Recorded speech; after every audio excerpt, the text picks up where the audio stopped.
ഒരു 35 കോഴി ബിരിയാണി ഉണ്ടാക്കുന്നുണ്ട്. കണ്ടാലോ?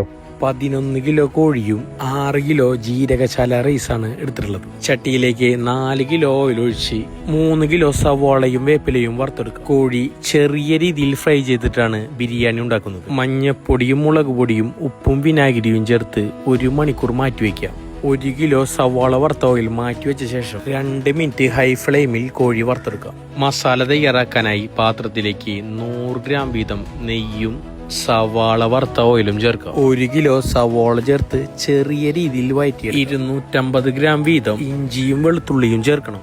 ബിരിയാണിയുടെ മർമ്മപ്രധാനമായ ഘടകമാണ് ഇഞ്ചിയും വെളുത്തുള്ളിയും. അത് കുറഞ്ഞു പോകാതിരിക്കാൻ പ്രത്യേകം ശ്രദ്ധിക്കണം. നന്നായി വഴറ്റിയ ശേഷം 250 ഗ്രാം പച്ചമുളക് ചേർക്കണം. 750 തക്കാളിയും ചേർത്ത് 50 ഗ്രാം വീതം ചിക്കൻ മസാലയും ഗരം മസാലയും ചേർക്കുക. അതിലേക്ക് 1/2 ലിറ്റർ തൈരും 1/2 ലിറ്റർ വെള്ളവും ചേർക്കാം. വേപ്പിലയും ചിക്കനും അതിന്റെ മുകളിലേക്ക് 100 ഗ്രാം വീതം മല്ലിയും പുതിനയും ചേർക്കണം. ഒന്ന് യോജിപ്പിച്ച ശേഷം അതിലേക്ക് വറുത്ത് വെച്ച സവാളയും 3 ചെറുനാരങ്ങ നീരും ചേർക്കാം. കല്ലുപ്പും ചേർത്ത് നന്നായി യോജിപ്പിക്കാം. ഉപ്പും പുളിയും കുറച്ച് മുന്നിട്ട് നിൽക്കാൻ ശ്രദ്ധിക്കണം. ചെറിയ തീയിൽ 5 മിനിറ്റ് വേവിച്ചെടുക്കാം. ചോറ് തയ്യാറാക്കാൻ 100 ഗ്രാം സൺഫ്ലവർ ഓയിലും 200 ഗ്രാം നെയ്യും ചേർക്കാം. പൈനാപ്പിളും ക്യാരറ്റും മുളകും ചേർക്കണം. സ്പൈസസും ചേർത്ത് 1 പിടി ഇഞ്ചി വെളുത്തുള്ളിയും ചേർത്ത് 1 പാത്രം അരിക്ക് 1.5 പാത്രം വീതം വെള്ളം ചേർക്കണം. ചെറുനാരങ്ങ വറുത്തു വെച്ച സവോളയുടെ ഓയിലും 100 ഗ്രാം കല്ലുപ്പും ചേർക്കണം. വെള്ളത്തിന് കടൽ വെള്ളത്തിന്റെ രുചിയാണ് വേണ്ടത്. വെള്ളം തിളയ്ക്കുമ്പോൾ അതിൽ നിന്ന് കുറച്ച് വെള്ളം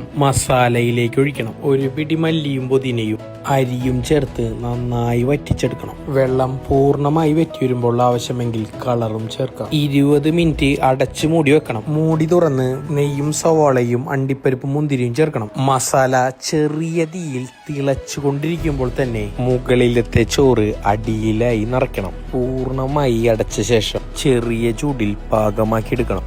ഇനിയാണ് ചോറും മസാലയും തമ്മിലുള്ള കെമിസ്ട്രി നടക്കുന്നത്. 1 മണിക്കൂർ കഴിഞ്ഞാൽ ബിരിയാണി പൊട്ടിക്കുക. ഈ സമയത്ത് പറഞ്ഞറിയിക്കാൻ സാധിക്കാത്ത ഒരു സുഗന്ധം പരക്കും. അവസാനം ബിരിയാണി ചെമ്പിന്റെ അടിയിലേക്ക് നീരിറങ്ങും. ആ നീരെടുത്ത് ചോറിലേക്ക് വിതറി ചോറ് ഇളക്കി മറച്ചാൽ ബിരിയാണി റെഡി.